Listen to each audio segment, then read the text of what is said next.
Kauna-unahan sa Pilipinas. NBC Manila Broadcasting Company.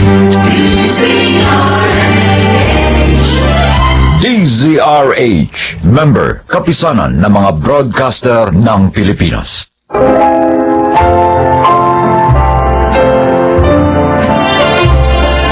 Mga kaibigan, maririnig ninyo ang kwento na kapupulutan nyo ng aral sa buhay. Narito ang kasaysayan ni Lenlen. Isa lang naman ang gusto ko sa buhay, ang mahanap ko ang aking true love.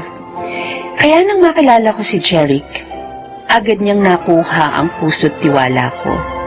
Siguro dahil sa malambing na personality at kanyang mga mabulaklak na pangako sa akin. Pinili ko siya sa pag-aakalang siya na ang aking true love. Ngunit may pagkakataon talagang nagkakamali tayo ng ginagawang desisyon sa buhay. Oh, mahal. Bakit hindi ka pa kumakain? Feeling ko may problema ka. Ayaw mo lang sabihin sa akin. Natatandaan mo ba yung gabing sinuko ko sa iyo ang virginity ko? Oh, bakit? Jeric, hindi pa rin ako dinadagnan ng monthly period hanggang ngayon eh. Ganun ba? Oo. Pero natatandaan ko ang sabi mo sa akin, hormonal imbalance ka. At normal lang sa'yo na minsan madelay. Hindi Jeric. Iba eh. Iba ang feeling ko. Palaging masama ang pakiramdam ko, tapos minsan naduduwal din ako. Ayoko din kumain ng usual na kinakain ko. Tapos, para ba akong naglilihi? Ha? Buntis yata ako eh. Since hindi naman tayo protected nung gabing nagsiping tayo. Nag-pregnancy test ka na ba? Hindi pa. Subukan mo munang mag-test. Pero sana hindi ka mag-positive. Paano kung positive? Anong gagawin natin? Ikaw, anong plano mo sa akin? Pananagutan mo ba ako?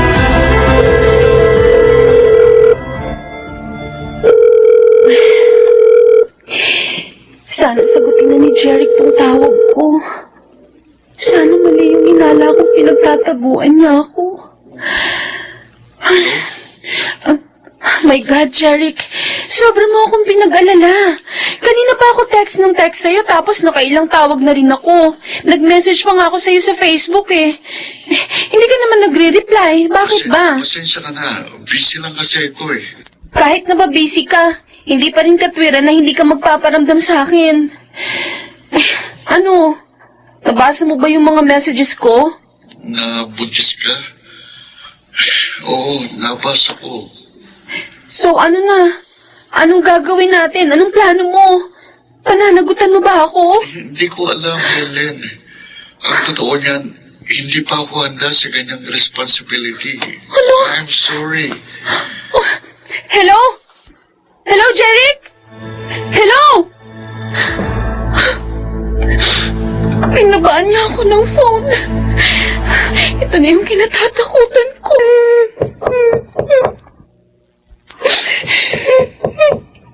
Lelen? Anak? Pwede ba kitang makausap?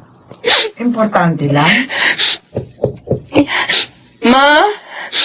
Pasok po kayo. Hindi po nakalak yung pinto. Kaya ka pala nagkukulong dito sa kwarto mo dahil umiiyak ka.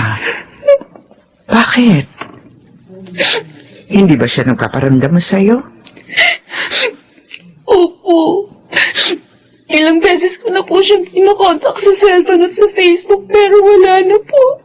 Hindi na siya nagpaparamdam. Pinuntahan mo na ba siya sa tinutuluyan niya? Pumunta po ako ng isang araw sa boarding house niya. Pero sabi ng landlady niya, umalis na daw dun si Jeric. Hindi na rin po siya pumapasok sa school.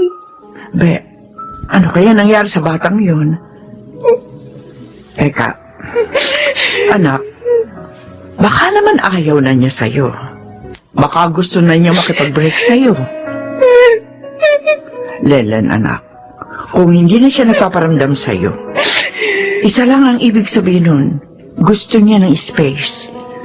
Ngayon, kung makikipag-break siya, wala ka magagawa kundi tanggapin yun. Makakahanap ka pa ng higit pa kay Jeric. Pero ma, hindi niya ako pwedeng hiwalayan. Bakit? Nagbabala ka bang maghabol sa kanya? Len, wag na. Kakawawain mo lang ang sarili mo. Ma, Kasi ano?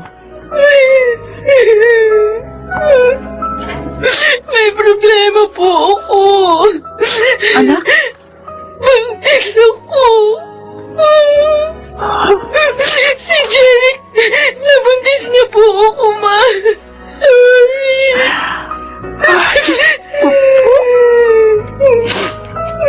Ilang buwan ka na buntis? Parang magdadalawang buwan na po. Len naman, anak. Bakit ka naman nagpabuntis sa kanya? Hindi ko naman po alam na mangyayari to, sir. Yun na nga, bakit mo ibinigay sa kanya ang virginity mo nang hindi pa kayo kasal? O ano, alam na ba niya na buntis ka? Opo. At tinakasan ka niya, kaya hindi siya nagpaparamdam sa'yo. Len naman, bakit hindi mo ginamit yung utak mo? Bakit mo isinuko sa kanya ang sarili mo nang hindi pa kayo kasal? Ang buong akala ko naman po kasi ako pakakasalan niya in the future. Naniwala po ako sa mga sinabi niya na ako lang pong babaeng mamahalin at pakakasalan niya. Bakit ka naniwala agad? Yung mga lalaki niya ang talagang sasabihin nila ang lahat ng magagandang salita, makuha lamang nila ang gusto nila. Tapos, kapag nakuha na nila, at hindi ka naman pala talagang mahal, ayun, iiwanan ka lang. O siya, tama na, Tana, huwag ka na umiyak. Dahil kahit na maggangawa ka dyan, hindi na magbabago ang katotohanan ng disgrasyada ka na. Ituloy mo na yan, anak. At huwag ka nang umasa pa kay Jeric. Napananagutan ka niya.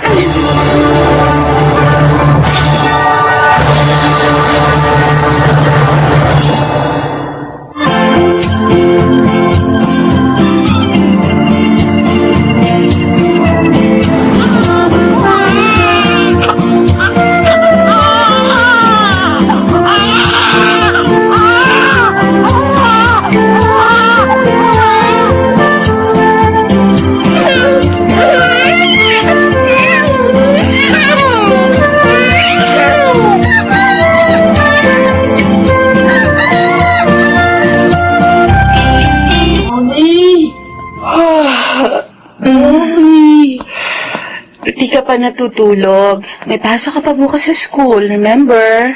I cannot sleep. Halika nga dito. Tapit ka sa akin.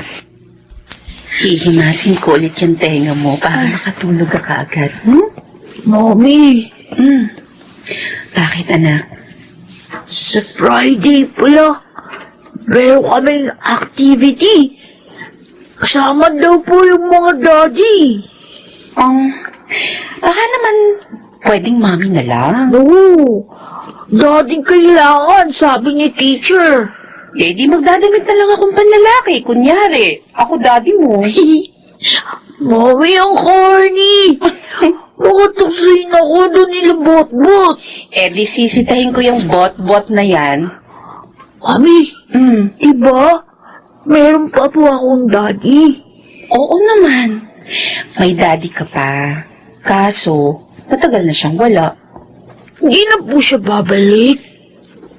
Hindi na, anak. Okay, kids. Nandito ng parents nyo, so kailangan behave, ha? Anyway, we will start our activity for today. Thank you, parents, for accompanying your child for today's activities.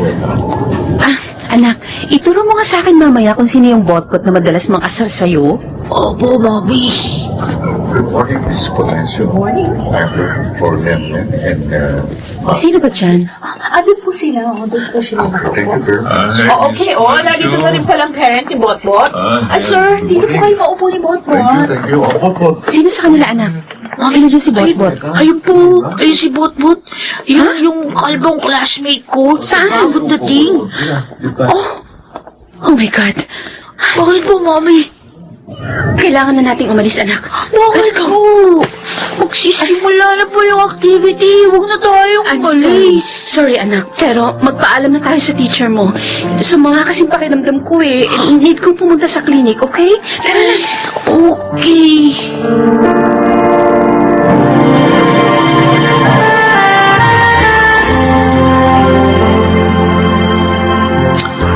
Mami, bakit po tayo nagmamadaling umalis ng school kanina? Ayaw niyo po ba sa papa ni Botbot? Hi. Can I join you? Mami, ang papa ni Botbot. Sige. Umupo ka na lang dyan. Bakit naman nagmamadali kayong umalis ng mag-ina kanina sa school? Hindi tuloy kayo nakasali sa activity. I'm sure alam mo ng dahilan. Lennon, huwag niyo naman sana akong iwasan. Sandali, Jeric. Parang pinalalabas mo na ikaw pa ang kawawa at ako pa ang mali? Baka nakakalimutan mo. Almost 6 years ago, iniwan mo kami ng walang pasabi. I'm sorry. Oo, malaking kasalanan ko sa inyo mag-ina. Pero pinagsisihan ko na yun. Lennon, kaya ako bumalik ng Pilipinas para itama ang mga mali ko. Bakit ngayon lang? Bakit pinaabot mo pa ng halos 6 na taon? At saka, kung totoo yung sinabi mo sa akin, na mahal mo ako dati, hindi mo ako iiwan. Pero anong ginawa mo? Walang kaabog-abog, walang pasabi, bigla ka na lang hindi nagparamdam. Hindi mo lang alam kung gaano kasakit yun para sa akin. Alam ko yun. Kaya nga hindi ako pinatahimik ng konsensya ko. Akala mo ba sa loob ng almost 6 years, hindi ko nakuhang maging masaya? Kasi palaging ikaw ang iniisip ko. Tama na. Huwag mo na akong bulahin, Jeric. Mami, are you fighting? No, sweetie. Sige na. Bilisin mo kumain, baby, para makaalis na tayo. Kailan mo pa sasabihin sa kanya ang totoo, Lennon? Sasabihin ko sa kanya ang totoo.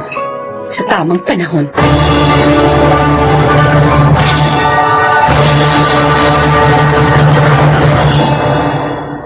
Jeric, hindi ba si Lenlen yun? Oo, siya nga yun. Ipiniliwanag mo na ba sa kanyang lahat? Hindi pa kami nakakapag-usap ng matagal, pero Terence, matagal ko nang gustong sabihin sa kanya na mahal ko siya. Baka ito na yung tamang pagkakataon, insan. Dali, puntahan mo na siya. Alam kong maiintindihan ka niya once na naipaliwanag mo na sa kanya ang lahat. Ano bang pag-uusapan natin, Jeric? Lennon, please bigyan mo ko ng isa pang pagkakataon.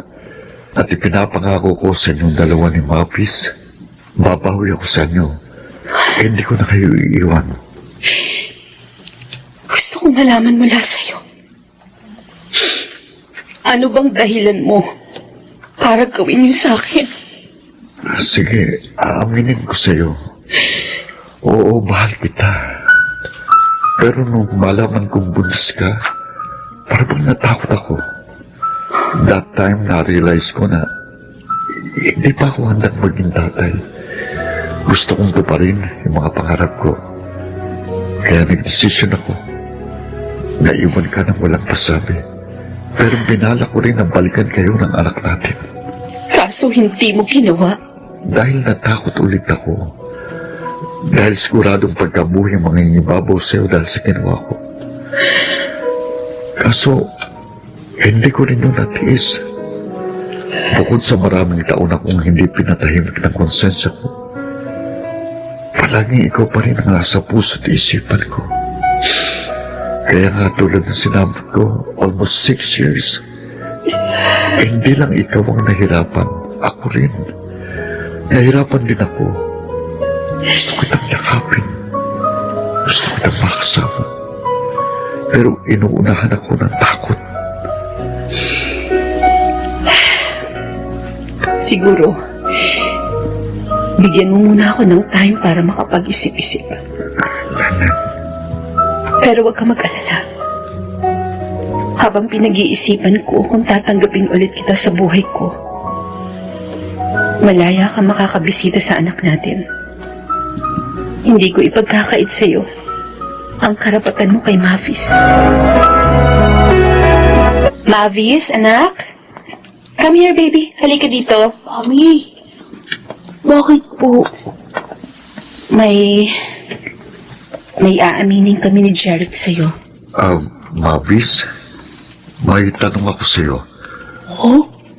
Gusto mo bang makita ang totoo mong tatay? Opo. Anak, si Jeric, siya ang totoong daddy mo. Mavis, anak, Daddy? Kayo? Ang daddy ko? oo, akong daddy mo. Daddy! Daddy! Payakap na sa anak mo. Daddy! Sorry kung iniwan ko kayo ng mama mo. I'm sorry talaga, anak. Huwag ka mag-alala, Mavis. Nangakong papa mo na hindi ka na niya iiwan. Magkakasama na kayong dalawa. Daddy! Totoo yan. Daddy! Ano, anak? Masaya ka ba? Na nakilala mo ng totoo mong daddy? Opo! Masayang-masaya po ako! Daddy!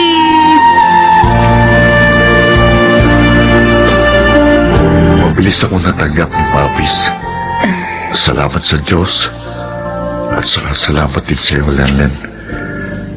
Kasi pinalaki mo ng maayos ang anak natin. Masaya ako para sa anak natin. Alam mo ba, matagal na niyang gusto magkaroon ng ama. Naaawa nga ako sa kanya noon kasi palagi kanyang tinatanong sa akin. Naiinggit daw siya sa mga kaklase niyang may mga tatay. Ngayon, hindi na siya maiinggit. Kasi nandito na ako. Jeric, naliwanagan na ako sa mga nararamdaman ko para sa'yo. Kaya may desisyon na ako. Kung ganun, anong desisyon mo? Bago ko sabihin ang desisyon ko, gusto kong malaman mula sa'yo. Pakakasalan mo ba ako? Oo. Pangako ko yan sa'yo, di ba? Tutuparin ko ang pangako yun. Bukod sa kapag pinakasalan mo na ako, magagamit na ni Mavis ang apelyido mo. Kaya hindi na siya tutuksoin pa ng mga classmates niya. So, ikaw, anong desisyon mo? Yes. Oo, Jeric. Tinatanggap na ulit kita sa buhay ko.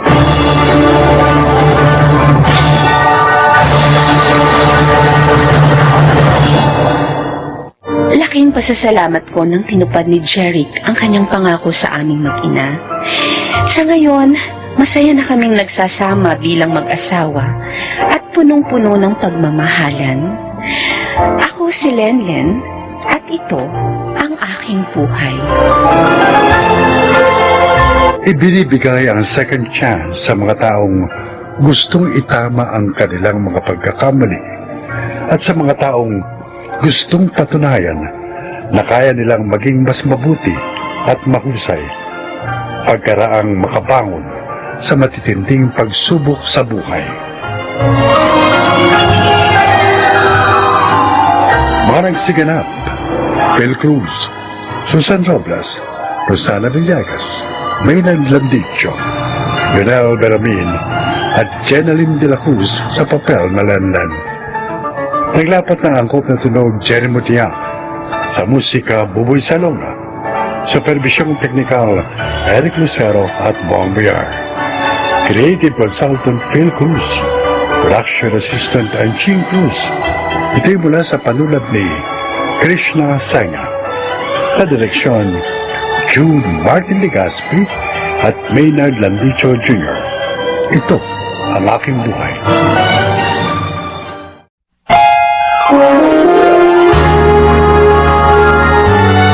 Kauna-unahan sa Pilipinas.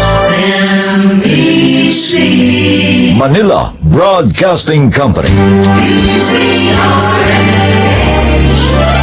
DZRH, member, kapisanan ng mga broadcaster ng Pilipinas.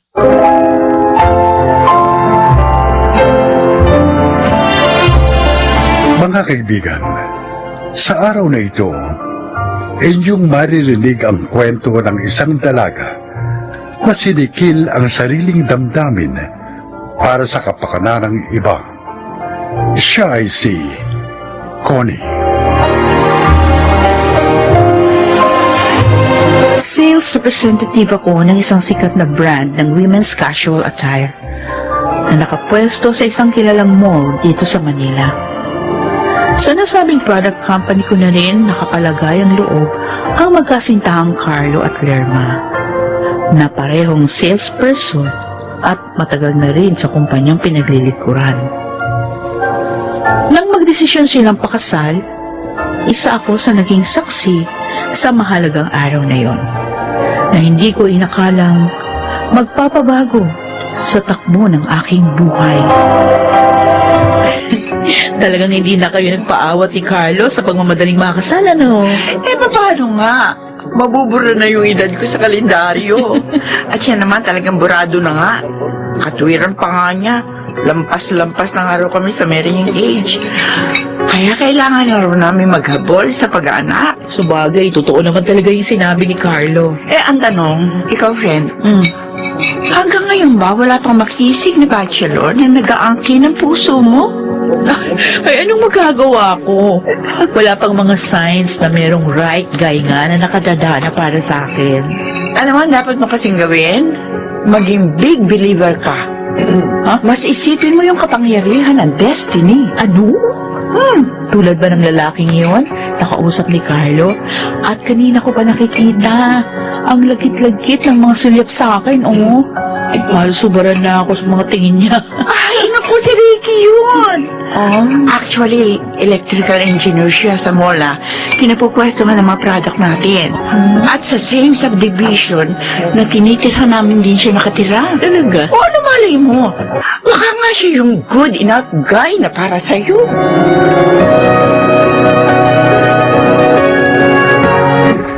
Talagang lalo siyang gumaganda pag tinititigan, ano, Carlo? Palagay ko, lalo na sa malapitan. Sa tono mong yan, talagang gusto mo siyang makilala, Ricky. Hindi ko talaga mapapalampas ang araw na to. Hindi ko siya makilala. Hindi na ako mapakali. Halika na nga. Ipakikilala na kita kay Connie. Baka kasi maging salan ko pa kapag na-depress ka at nabaliw. Dahil lang sa hindi kita naipakilala sa kanya.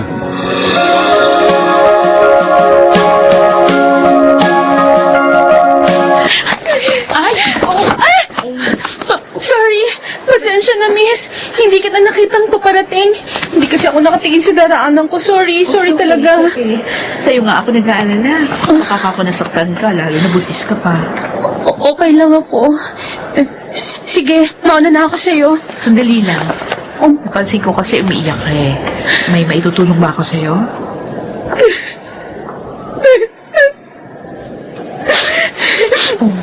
Yung kasing lalaking dapat managot sa pinagbubuntis kong to. Oh. Pinagtabo yan ako. Ha? Hindi ko naman hinihingi sa kanyang pakasalan ako dahil alam kong hindi niya naman gagawin yun. Ang tanging inihihingi ko ng awa sa kanya ay ang pananagutan niya sa sanggol na dinadala ko na sandaling isilang ko na. Dahil wala naman akong paraan para buhayin ito. Pero yun yung una mong dapat tingin sa kanya, ha? Ang pakasalan ka. Para maging ganap yung pananagutan niya sa'yo at sa'yo yung magiging anak. Wala akong pakasalan niya ako. Kasambahay lang niya ako eh. Huh? Pinagsamantalahan niya ako. Ano? Paulit-ulit. Nang malaman niyang buntis na nga ako, pinalayas na niya ako. O di kung gano'n, mas dapat mo siyang papanagutin sa ginawa niya. Pwede mo siyang idemanda. Sige na, miss. Masyado na pala ako maraming naikwento. Pasensya na, ha? Naabala kita. Sandali lang, miss! Miss!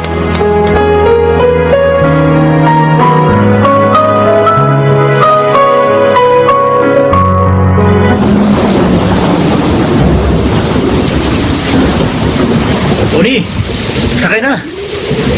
Talagang inabangan ko ang oras ng pag-uwi mo. Huwag ka na tumangi dahil masyadong malala ang problema sa traffic. Oh. Mahirapan ka mag-commute. Lalo na't pabugso-bugso pa ang ulan. So, sa mga dahilan na sinabi mo, talagang wala na akong karapatan na tumanggi para sumakay din sa kotse mo. Ikaw, kung gusto mo pang mapabilang sa mga may stranded sa kalsada sa gabi nito. Okay. Ito na nga, sasakay na ako. Okay. Bakit ko naman pipiliing ma-stranded sa gitna ng ulan? Nakakagutom ang traffic, no? Parang gusto ko tuloy maghanap ng course sa restaurant. Parang hindi na. Dumadami na yata yung mga demand mo. Kanina, gusto mo lang akong iangka sa kotse mo. Tapos ngayon, iyayaya mo na ako mag-dinner? Well, iyon ang pinakamagandang naisip kong dahilan para mawala ang stress natin sa matinding traffic na to. Siguro naman pagkatapos natin kumain, medyo hindi na masyado matraffic. Again, wala naman akong choice, di ba? Ang lakas ng ulan, ang tindi ng traffic. Higit sa lahat, nandito ako sa loob ng kotse mo. At syempre, lahat ng decision sa iyo. Alam mo, natutuwa ako sa'yo. Ang bilis mong mag-isip.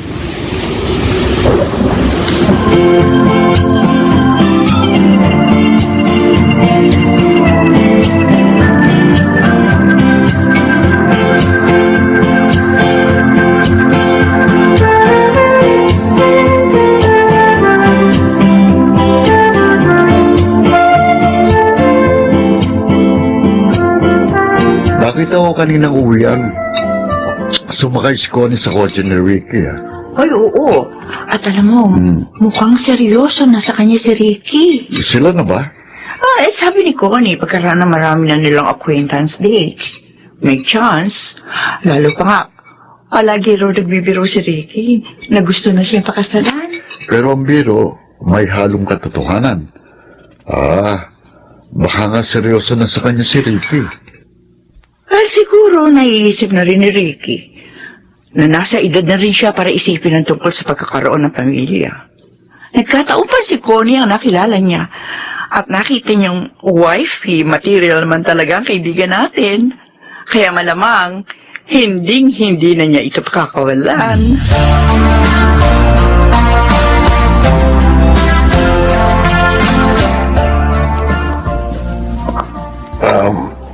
Iha, Manong, ako po ba ang tinatawag niyo? ang totoo, si Ricky talaga ang sinusundan ko.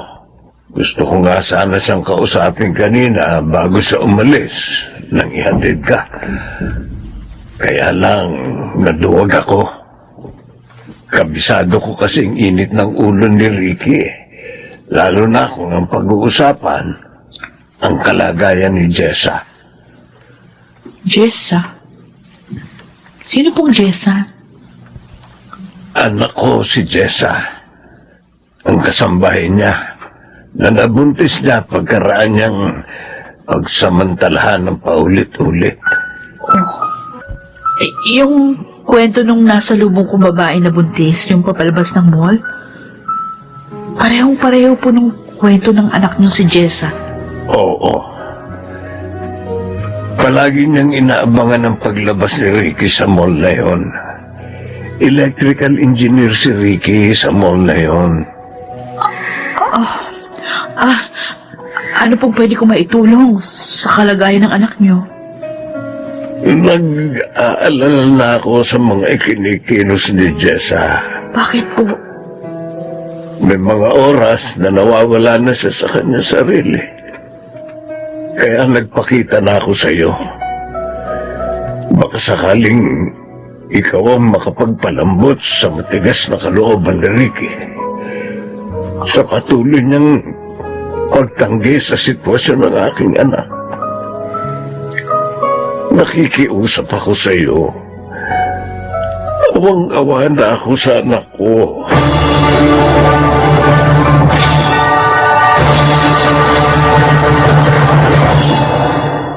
Connie, ano ba? Iniiwasan mo ba ako? Mula pa kanina paglabas sa mall, pinahihirapan mo na ako sa paghabol sa'yo. Oo, talagang pinahihirapan kita dahil ayoko na makita ka at makaharap, di makausap. Pwede ba, bago mo ako tratuin na nakakabwisit, sabihin mo muna sa akin ang dahilan. Ano ba pinagkakaganyan mo? Kapipi ko na ako sa pagbabaliwala mo sa akin. Si Jessa, yung binuntis mong babae na nakasalubong ko umiiyak paglabas ng mall. Ano? Si Mang Berting, yung tatay niya, na nagmamakaawa, nakikiusap sa akin para maantig ang kalooban mo sa kalagayan ng anak niya. So, alam mo na palang tungkol kay Jessa? Ayon kay Mang Berting, nagpapakita ng mga senyalis ng depresyon si Jessa. Nag-iiba na rin ang kanyang mga kilos. Madalas nagsasalita mag-isa. Connie, ano bang kinahalaman ko sa nangyayari sa kanya? Siya ang may kontrol sa isip niya, sa katawan niya. Yan lang bang kaya mong sabihin? Pagkatapos mo pagsamantalahan ang kahinaan niya? Ricky, nasan ang puso mo? Dugo mo ang sanggol na dinadala niya. Connie, Sa magiging anak mo man lang. Makadama ka naman ng awa. Pero sana nga, kung makukonsensya ka, maawa ka na rin kay Jessa. Dahil ginagawa mong miserable ang kanyang buhay.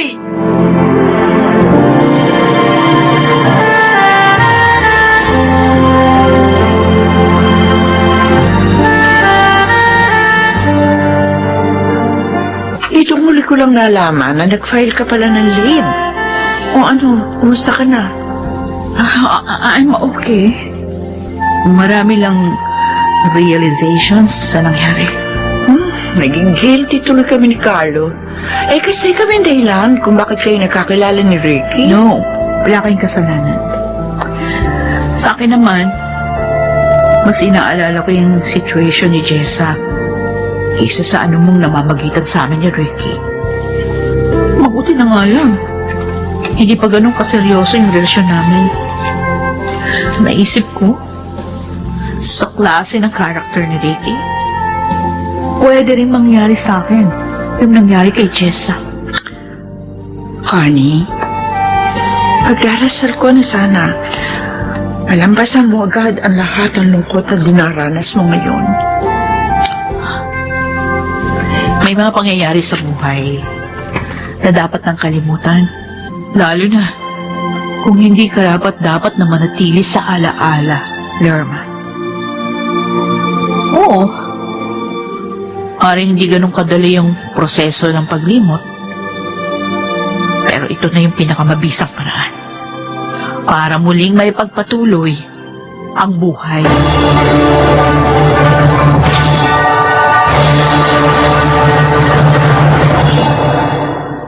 Hindi na nagpakita sa akin si Ricky pagkatapos ng naging argumento namin sa problemang kinasasangkutan niya kay Jessa.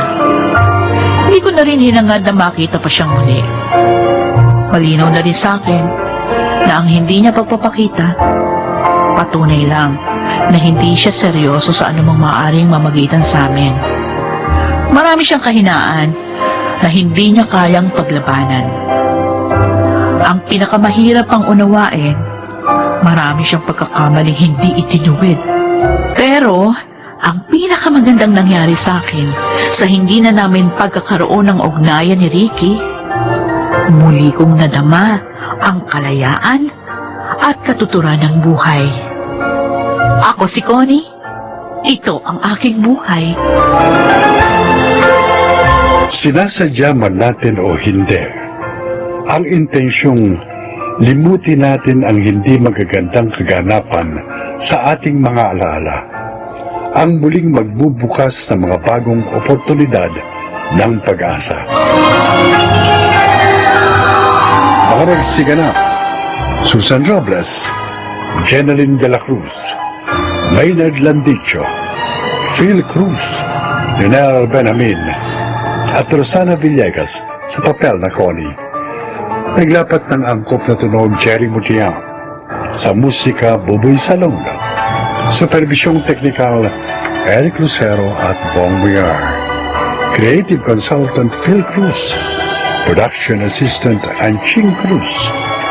Ito'y mula sa panulat ni Sel Barlam, sa direksyon June Martin Ligaspi at Maynard Landicho Jr. Ito ang aking buhay.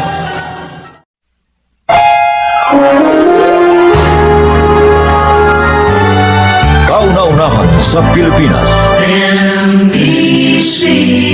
Manila Broadcasting Company. DZRH, member, kapisanan ng mga broadcaster ng Pilipinas.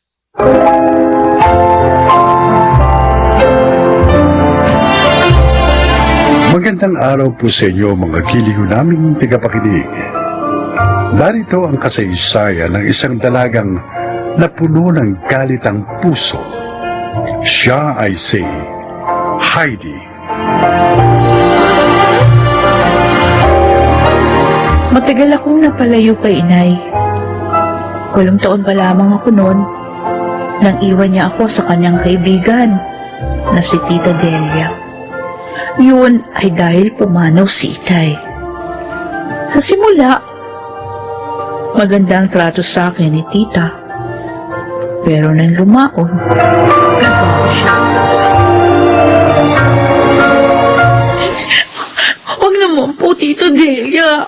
Ayoko na ganong trabaho. Ganon, higaga ka pala eh. Ay ko, Tita. Hindi lang sampalang matitikman mo sa akin pag hindi mo ako sinunod. Natatakot po ako magtrabaho sa warehouse. Baka po mabastos ako doon. Tanga! Yung hawak at halik, nakukuha sa paligo yun. At doon, maaari ka makapag-asawa ng mayaman.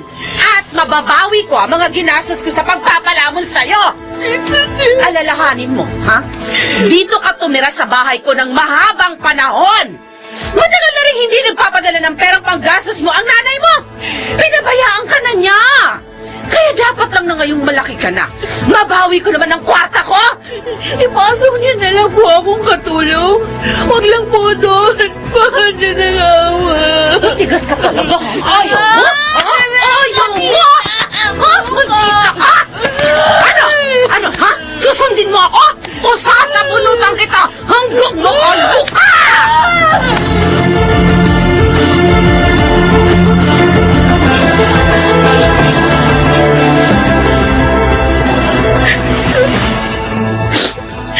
Sakit ng katawan ko. Dahil sa panggugulpi ni Tita Delia.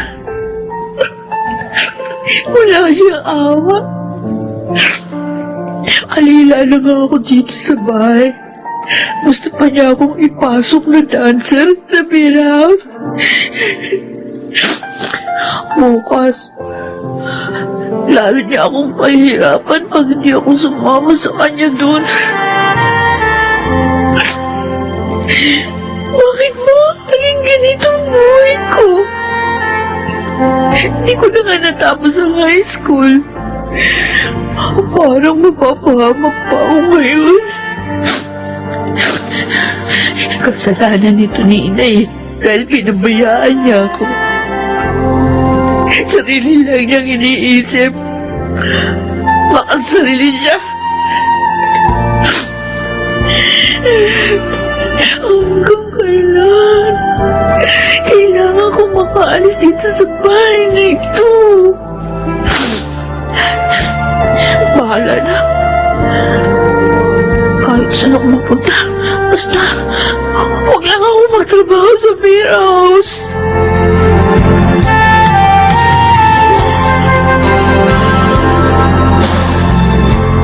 Alam mo, Iha, hindi kami nangangailangan ng katulong ngayon. Sir, para niyo na pong awa. Kahit po pansamantala lang. Bago lang po kasi ako dito sa Maynila. Wala po talaga akong matutuluyan. Nagsasabi ka ba ng totoo? Opo, sir. Di ba ako nagsisinungaling? Bakit ka napadpad dito sa Maynila? Mapanganib dito. Lalo na sa isang teenager na katulad mo.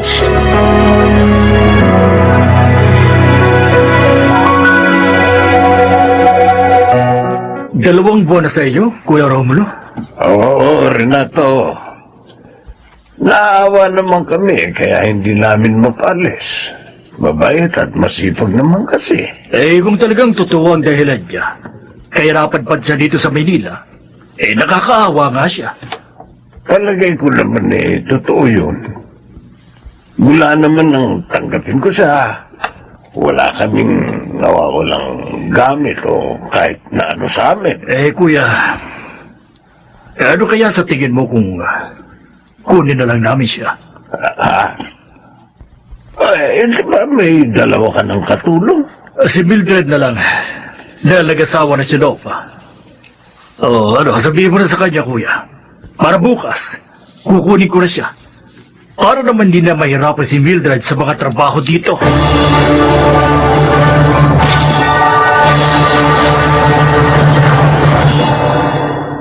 Siya ang bagong makakasama mo dito sa bahay, Mildred.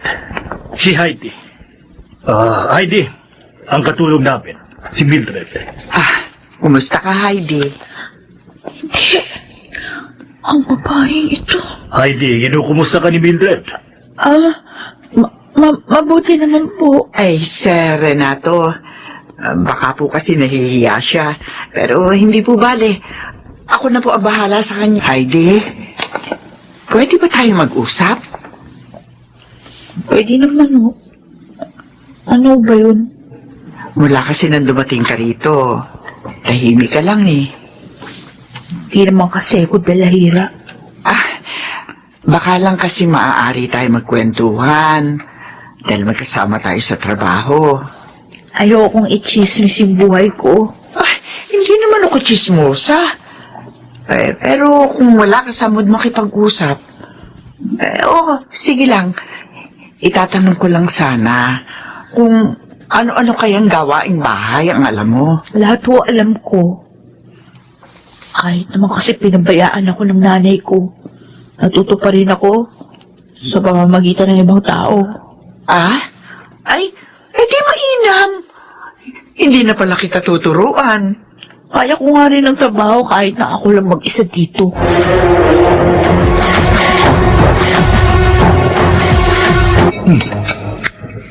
Masarap talagang magluto yan si Heidi.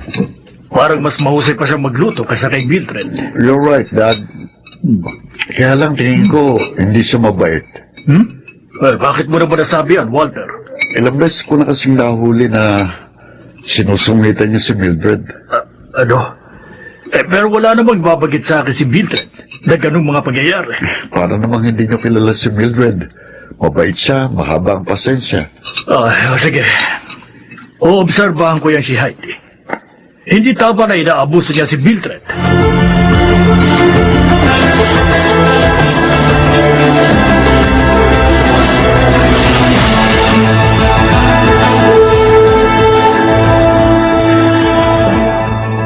Heidi, masama pa pakiramdam mo? Kasi namumutla ka eh. Huwag mo akong pakialaman. Huwag ka sana magalit, ha? Nagmamalasakit lang naman ako sa'yo. Bakit? Kailan ka pa natutong magmalasakit sa akin? Ha? Kailan pa? Teka, hindi kita maintindihan. Galit ka ba sa akin? Ilang galit? Galit na galit. Heidi, bakit naman? Talaga bang kahit pangalan ko, kinalimutan mo na rin? Teka, ano ba talaga ibig mong sabihin? Pati pangalan ng anak mo, kinalimutan mo rin? Anong klase kang ina? Heidi, hindi ko nakakalimutan ang pangalan ng anak ko. Oo, kapangalan mo nga siya. Teka, Huwag mong sabihin na Ako nga! Akong batang pinabayaan mo. Sa masama mong kaibigan na si Tita Delia. Anak! Heidi! Ay, nakumakan. Ganito ko sa'yo. Sarili mo lang iniisip mo. Hindi totoo yan. Hindi totoo yan. Pinabayaan mo akong palamunin at alilain ng masama mong kaibigan. Dahil doon. Kaya pinagmalupitan niya ako. Kaya kahit high school, hindi ko natapos. Gusto pa niya akong ipasok sa biras. Oh, Diyos ko. Hindi ko alam na ginawa niya yun sa'yo, anak. Halos lahat ang kita ko, pinadadala ko sa kanya para mapag-aral ka lang. Sinungaling ka! Nagsasabi ako ng totoo, anak. Alam yun ng Diyos. Hindi kita kailanman pinabayaan.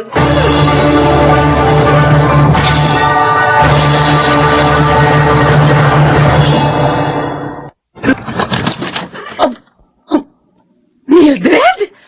Ay, ikaw nga. Ay, ba't naman yung sinabing uuwi ka dito sa probinsya?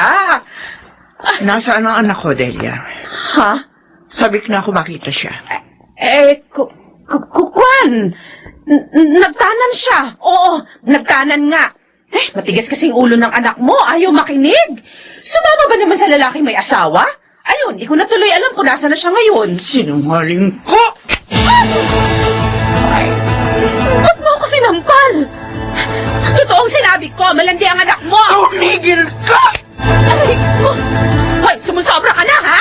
Ito bang igaganti mo sa akin pagkatapos? Alam ko na lahat, maldita ka! Ang lahat ang pagmamalupit mo sa aking anak! At ang hindi mo pagpapaaral sa kanya! Anong... Sinong nagsabi sa'yo ng kasinungalingan yan? Ako, Tita Delia. Heidi? Nagkita na kayo? Siguro nga. Talagang niloob ng Diyos na magkita kami. Para matapos ng kasamaan mo. Walang niya ka! Napakasama mo, Delia! Hindi ka pala dapat magkatiwalaan! Wala kang kwentang kaibigan! Patawarin niyo ako. Patawad.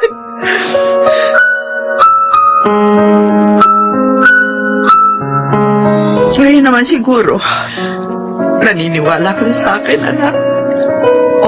Opo, Nay. Patawad po sa masasakit na sinabi ko sa inyo. Heidi, anak ko. Patawarin mo rin ako. Dahil ipinagkatiwala kita sa isang maling tao. Ay, Nay. Anak. Ang tagal kong pinanabikan na muli kayong mayakap at makasama. Ako man, anak. Ako man. Mula ngayon, hindi na tayo maghihiwalay. Anak ko. Hindi na.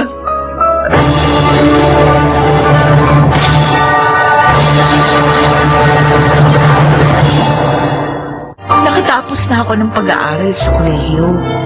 At yun ay dahil sa tulong ni na Sir Renato.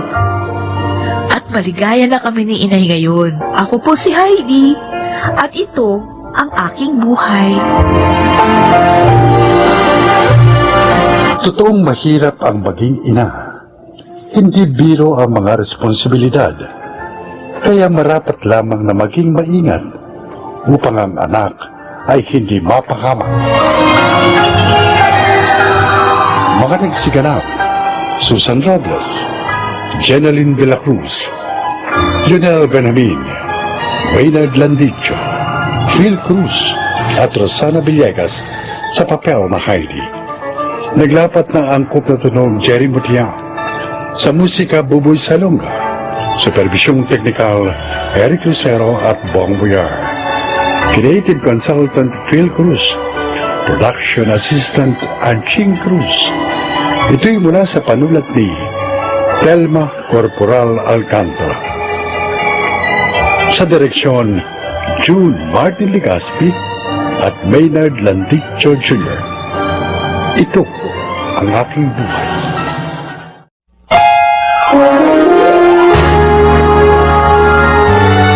Kauna-unahan sa Pilipinas. Manila Broadcasting Company. DZRH, member, kapisanan ng mga broadcaster ng Pilipinas.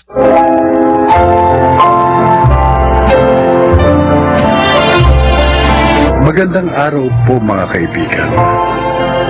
Maririnig natin ang kwento ng isang ina na sinubukang protektahan ng kanyang anak mula sa katotohanang tudurog sa kanyang puso at pagkatao.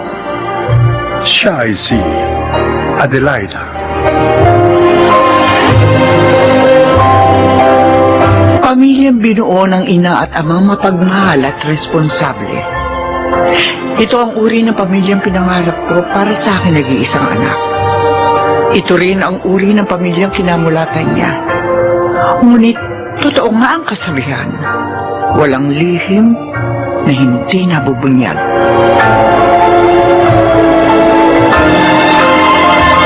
Oh, Mike. Bakit higap ka ng hikab? Nagpuyat ka na naman kagabi, no? Tumawag kasi si Papa eh. Oh, Nagkwentuhan kami tapos hindi ako nakatulog kaya kinuha ko na lang yung research paper namin. Ngayong umaga ako inaantok.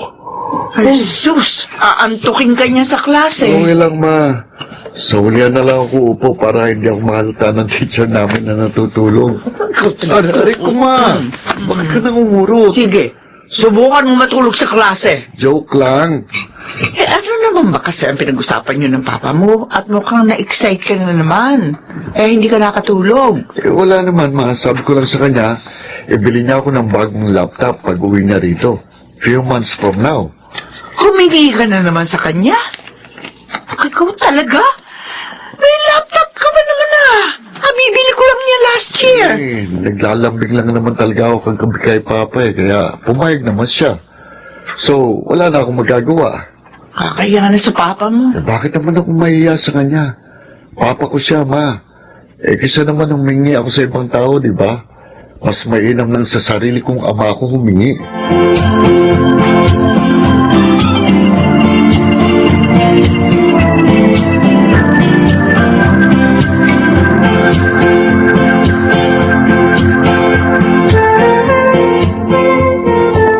Ate, sabi mo nun, sasabihin mo sa kanya kapag graduate na siya ng high school. Anong petsa na? Ka-graduate na siya ng college, hindi mo pa rin nasasabi ang totoo. Kung ikaw ang nasa kalagayan ko, natitiyak ko mahihirapan ka rin. Ay, alam mo, kung ako nasa kalagayan mo, baka graduation pa lang sa kinder ni Makmak, sinabi ko na sa kanyang sumakabilang bahay na ang papa niya. Ay, naku, Ina, oo. Ate Adele, habang tumatagal, lalong nasasanay si Makmak sa buhay na mayroong isang ideal family. Napilit mong ipinararana sa kanya. Ang inaalala ko lang, baka sa ibang tao niya pa malaman ng totoo. Bahala ng Diyos. Kung dumating ang panahon yun, edi, haharapin ko na lang. Pero sa ngayon, hindi ko talaga kayang saktan ng anak ko. Hindi ko kayang pagmasdan ang mukha niya. Habang pinagtatapat ang isang malungkot na katotohanan.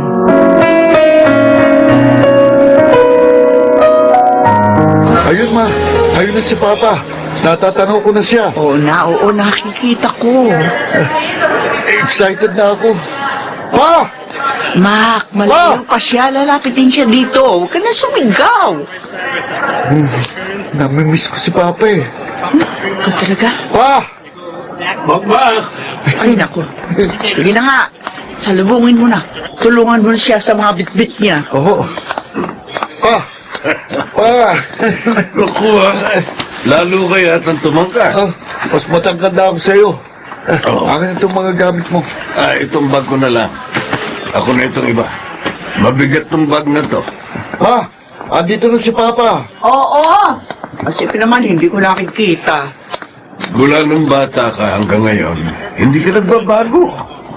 Pakiramdam ko tuloy, artista ako sa umuwi ako eh. Hindi na nga yun nakakatulog eh. Alas 10 pa lang na umaga. Gusto nang pumunta rito sa airport. Ay, ano yung kotse? Nakaparada. Ay, tara. Pa, dala mo ba yung laptop ko? Nako. Ay, lagot. Nakalimutan ko. Ano?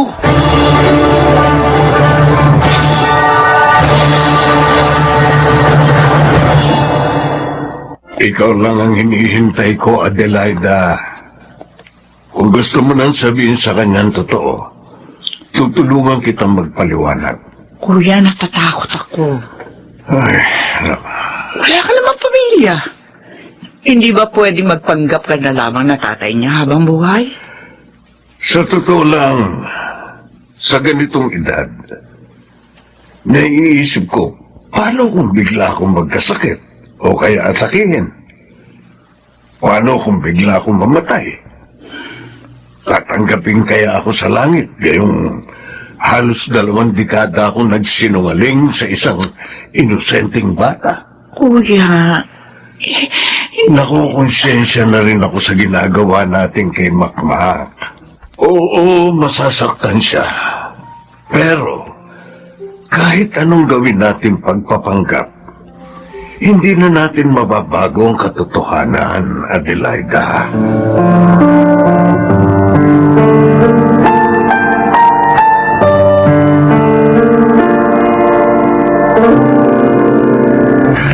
Naku, Makmak, mataas ang lagnat mo, tapos nag-chill ka pa. Tita, ayoko magpadala sa ospital. Takot ako. Ano ka ba?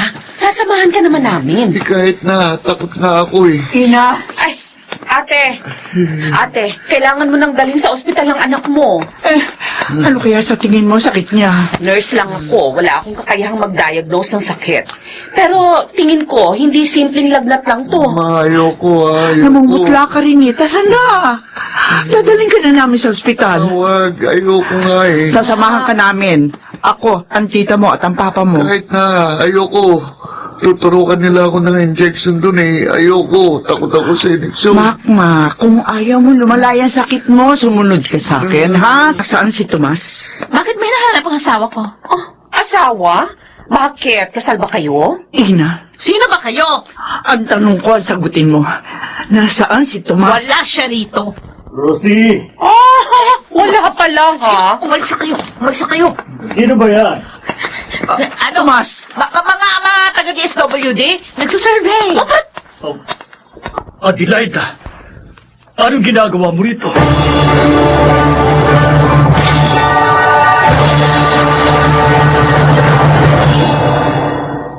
Oh, nahiga ka rito. Dandahan.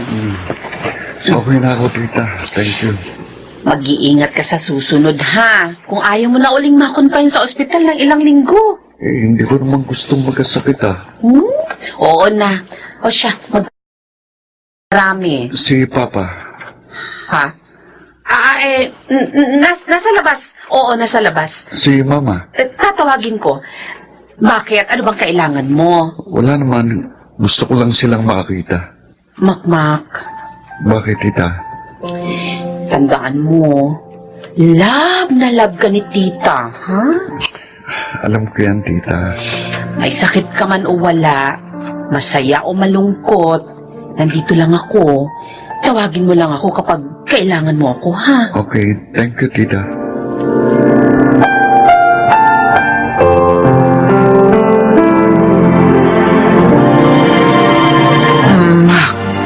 Anak, Ma? Pa? Bakit parang ang seryoso nyo? hinintay talaga namin makarecover ka muna sa sakit mo. Bago namin ito sabihin sa iyo. Anak, alam mo naman kung gaano kita kamahal, di ba? Oo naman, pa. Mahal na mahal ka namin ng mama mo. Kaya ayaw na namin patuloy kang paglihiman. Naniniwala akong nasa tamang edad ka na para maunawaan ang ganitong klaseng bagay. Tomas, Ma, anak, sa kanya galing yung isinaling dugo sa iyo nung nasa ospital ka. Siya ang tunay mong ama, Mac. Ang papang kinagisnan mo ay nakatatanda naming kapatid ng tita Ina mo. Patawarin mo sana kami kung itinago namin to sa'yo ng napakahabang panahon. ikaw palang totoo kong tatay. Medyo mas bata ka palang tingnan sa personal. Anong ibig mong sabihin, Ma? Alam ko na po ang lahat. Matagal na. Anong? High school pa lang ako, alam ko na. Hinihintay ko lang talagang sabihin niyo sa akin ng totoo. At hinihintay ko rin makita siya ng personal. Anak, Huwag mo kong tawaging anak. Oo, nabuo ako dahil siya, pero hanggang doon lang ang pagiging ama mo sa akin. Si Papa Bert pa rin ang itinuturing kong ama. patawarin mo ako, anak. Matagal ko na po kayong pinatawad. Hindi ko naman naramdaman ang kawalan niyo sa buhay ko, kaya wala kayong dapat ipag-alala. Maganda naman ang buhay namin ni Mama kahit wala ka. Higit sa lahat, masaya kami. Sana ikaw din at ang pinili mong pamilya.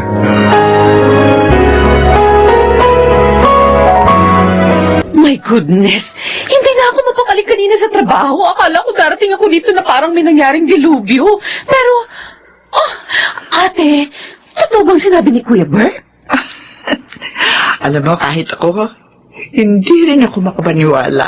Ay, para ako nabunutan ng tinik sa lalamunan kanina. Isa lang ang ibig sabihin nito. Lapalaki natin na maayos si Makmak. Alam mo, kuya, yung man takot ko na baka kamuhian niya tayong lahat. Napawi kanina na sabihin niyang matagal niya nang alam ang totoo. Ay, salamat sa Panginoon. Dininig niya ang prayers ko. Kahit bira lang ako manalangin. Tita, Ay, Mac! andito ka na pala. Yes! Oo, I'm here. Hindi pa ba tayo kakain? Gutom na ako eh. Oo, kakain na tayo. Oh, umiiyak ka na naman? Hindi. Tita, kanina pa yan umiiyak si Mama eh. Ang tawag dyan, tears of joy. Ma, na umiiyak. Oo. Ayan, iyakap mo kasi. Lalo tuloy na iyak. Mabaho ka yata eh. Bagong ligo ako ha. Eh, nako. Tara na nga kayo't nagugutom na rin ako. Kumain na tayo. Tara na ma, kumain na tayo. Oo na. I love you ma. I love you forever and ever.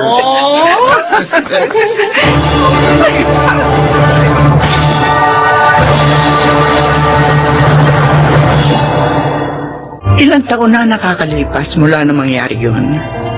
Pero hanggang ngayon, sariwa pa rin sa alaala ko lahat. At yun ang pinakamasayang sandali sa buhay ko. Doon ko napatunayang hindi pala ako nagkulang sa anak ko. Naramdaman niya ang pagmamahal namin sa kanya. Kaya hindi siya natinag kahit ng pinakamasakit na katotohanan ng kanyang nalaman. Ako po si Adelaida. At ito ang aking buhay. Madalas, ang mga alalahanin natin ay lumalaki at nagiging higante habang ito ay patuloy nating tinatakasan. Ngunit kapag hinarap natin ito ng buong tapang, malalaman nating nasa isip lang pala natin ang lahat. Mga nagsiganap, Phil Cruz, Lionel Benamin, Jenaline de la Cruz, Maynard Landicho, Rosana Villegas, at Susan Robles sa papel na Adelaida. Naglapat na angkop na tunog Jenny Mutia, na musika Buboy Salonga, supervisyong teknikal Eric Lucero at Bong Mayar, creative consultant Phil Cruz, production assistant Anching Cruz. Ito'y mula sa panulat ni Rita Labano. Sa direksyon, June Martin Legaspi at Maynard Landicho Jr. Ito ang aking buhay.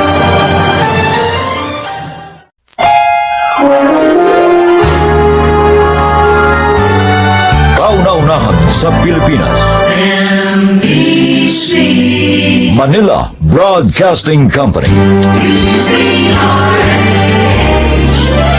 DZRH, member, kapisanan ng mga broadcaster ng Pilipinas.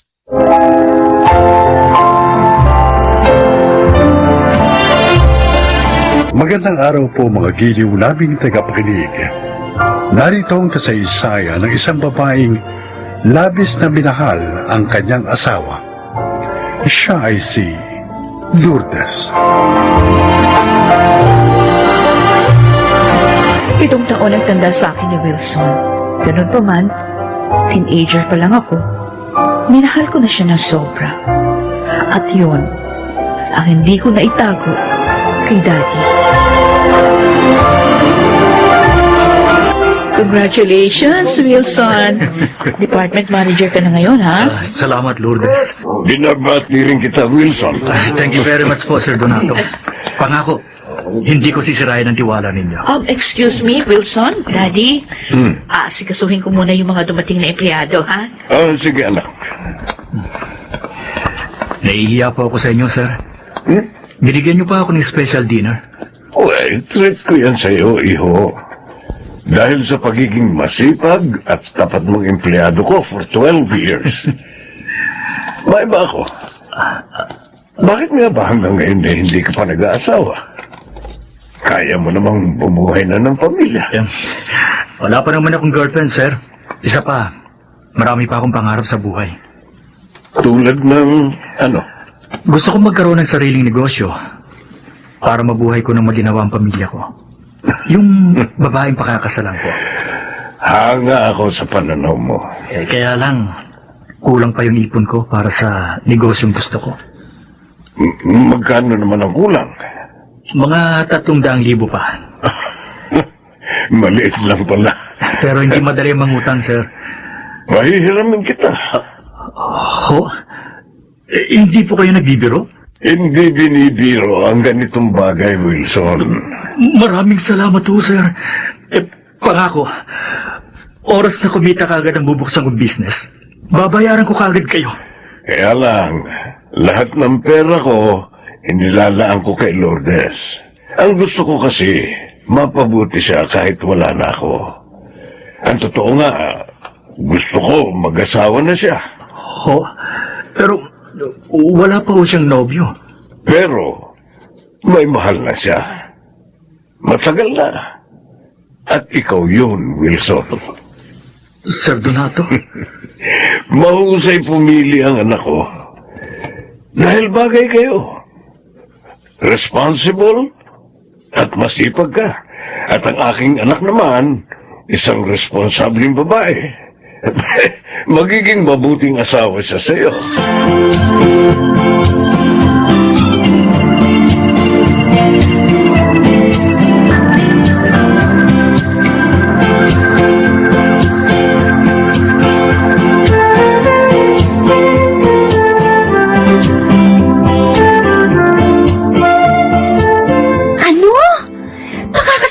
Lourdes, Kuya Wilson?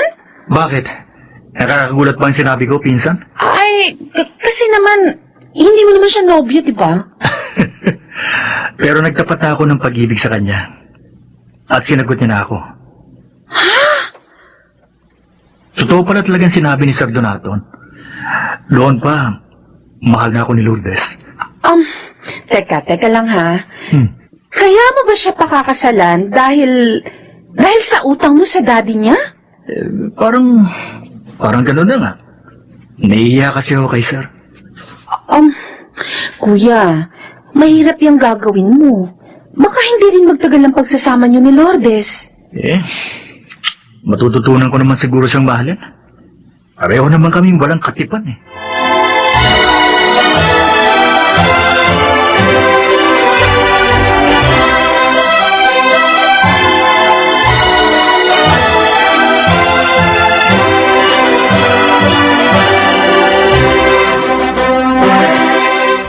Congratulations, Wilson. Lourdes. Thank you po, Daddy Donato. Thank you, Daddy. O ngayon, pwede na ako mamatay. Panatag na ako. Dad, huwag mo naman sabihin yan. Dahil may mag-aalaga na sa'yo, anak. Hindi ka na mag-iisa. Oh, Dad, ayoko marinig yung salita ng ganun. Siya nga naman ho. Makakasama pa namin kayo ng matagal. Kung sa bagay, dapat nga pala, bago ako mamatay, Oh, makita ko muna ang aking magiging apo sa inyo.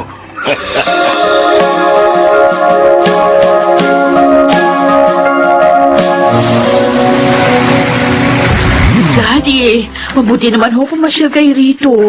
Oh, eh, paano hindi? Matagal na kayo hindi pumapasyal na mag-anak sa akin. Oh, sorry, Daddy, ha. Pasensya na. Busy kasi si Wilson itong mga nakaraang buwan, eh. Ako naman, abala sa pag-aasikaso sa aming bahay at sa aking mag-ama. Nasaan nga pala ang apo ko? Pasalubong ako kay JR. Tiyak na magugustuhan niya ito. Ay, nandun siya sa kwarto niya. Wala pa bang kasunod si JR? 4 years old na siya. Ano ko, Daddy, masyadong busy sa negosyo ang asawa ko. Ayoko naman siyang madaliin. Bumibisita ka ba sa negosyo niyo? Oh, Sa office? sad to say, hindi. Bakit? Dapat bilang asawa ni Wilson, alam mo rin ang tungkol sa negosyo niya. Alam ko naman ho yung tungkol sa negosyo niya. Eh, hindi ko nga lang magawang bumisita sa office kasi nga, dahil sa pag-asikaso pa lang sa asawa ko, naku, kulang na yung panahon ko. Mahal na mahal mo talaga si Wilson. Daddy, siya po ang buhay ko. Anak, huwag mo namang kalimutan ang iyong sarili. Magtira ka rin ng pagmamahal para sa sarili mo.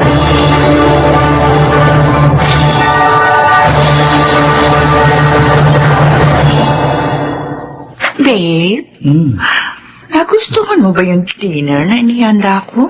Oo naman. Gustong-gusto, Sofia. Busog na ako eh. At mamaya, bibigyan naman kita ng isang masarap na tulog. Ganito dapat inaasikaso isang pagod na businessman. Alam mo yan ang gusto ko sa'yo eh. Mahusay ka ng katuwang sa negosyo. Mahusay ka pang magpaligaya. Hindi katulad ng asawa ko. Puro bahay lang nga lang. Hindi pala ako maalalayan sa opisina. Ay, gano'n naman pala eh. Bakit ka pa nakikisama sa kanya? Hiwalayan mo na siya at magsama na tayo. Hindi ganun kadali yun, Sofia. May utang na loob ako sa daddy niya. Oh, pero di ba bayad ka na sa hinira mo doon sa matanda? Oo. Matagal na. Ay, di pwede mo nang iwan yung anak niya. Gusto ko, kung iiwan ko si Lourdes, yung may dahilan. Ayoko masira ako sa mga tao. Lalo na sa mga koneksyon ni Daddy Donato. Teka. Alam ko na. Alam ko na kung anong dapat natin gawin. Paano? Sa paraang naisip ko, siya ang masisira sa mga tao. At ikaw, ang siyang magiging kawawa. Opo, Ma'am Lourdes. Bakit ka na pa rito? Anong sadya mo? Ay, ipinakukuha po sa akin ni Sir yung isang cellphone niya na naiwan dito sa table, sa kwarto niyo. Oo, naiwan pala niya yun. Hindi ko napansin. Ayan, hindi ko tuloy nahabol sa kanya. Sandali lang ha, kukunin ko sa loob ng kwarto. Ay, naku. Tiyak na namumroblema si Wilson ngayon. Ang cellphone pa naman na yun ang lagi niyang ginagamit sa kanyang mga transaction. Huwag mo na ilabas yan, Lourdes. Ha? Bakit ka pumasok dito sa kwarto? Lumabas ka. Huwag kang mag-alala. Lalabas din ako. Pero pagkatapos ng gagawin, Ay! Huwag! Ano ba? Biniwan mo ko? Ano ba? Maawa ka! huwag ka na magpumigla. Sandali lang naman ito. Huwag! Ha? Huwag!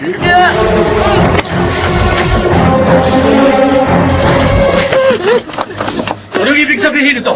Wilson! Ginahasa ako nito tawan mo! Lourdes, huwag ka na magkaila sa asawa mo. Sabihin mo na sa kanya lahat para makapagsama na tayo. Walang iya ka! Walang iya! Wala tayong relasyon! Hindi ko akalaing magagawa mo sa akin to, Lourdes. Maniwala ka sa akin, Wilson. Hindi ko nga kilalang taong ito eh. Wala kaming relasyon. Umayos ka sa harap ko, mga hayop! Anong kaguluhan ito? Daddy! Daddy Donato. Anong ibig sabihin nito, anak? Bakit wala kayong damit ng lalaking ito? Pinagtaksilan ako ng anak ninyo. Nauli ko sila ng lalaking ito. No! At dito pa sa kwarto namin. Hindi, Daddy! Hindi ko kayang gawin yun sa asawa ko! Dumating dito ang daddy na yan! Tauhan daw siya ni Wilson!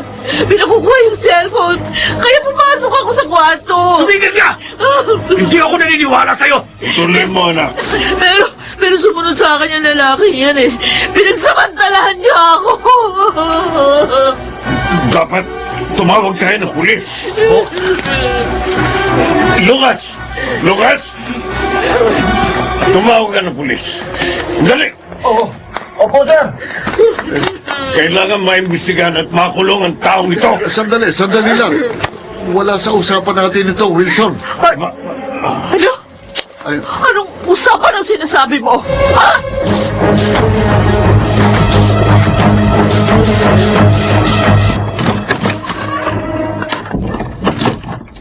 Ikaw, si Sofia, di ba?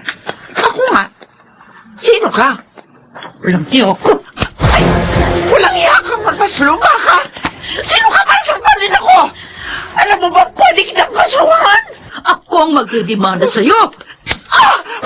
Dahil ako ang babaeng pinaghahasaan niyo ni Wilson sa pinsan mong si Dante!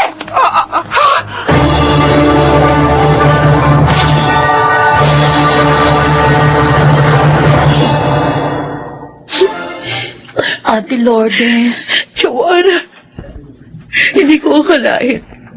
Magagawa sa akin ito ng pinsan mo. Minahal ko siya ng lubos. Napakasama niya. Napakasama niya. nahihiya rin ako sa ginawa ni Pinsan, ate. I'm sorry.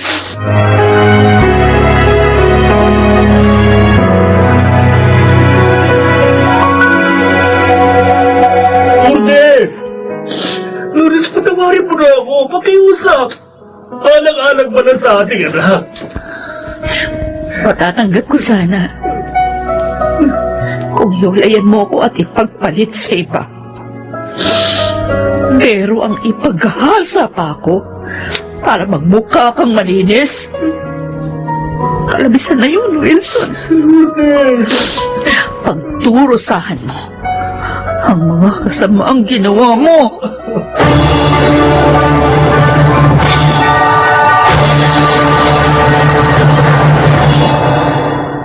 Hanggang ngayon, nakabilanggo pa rin sina Wilson at Dante. Ako naman, maligayang nabubuhay at itinataguyod ang aming anak. Malungkot man ang naging wakas namin ng aking asawa. Minamahal ko ang alaalang iniwan niya sa akin. Ako po si Lourdes at ito ang aking buhay. Importante na ang tao ay marunong makontento sa mga bagay-bagay na kanyang nakakamit upang ang kaligayahan sa kanya ay manatili.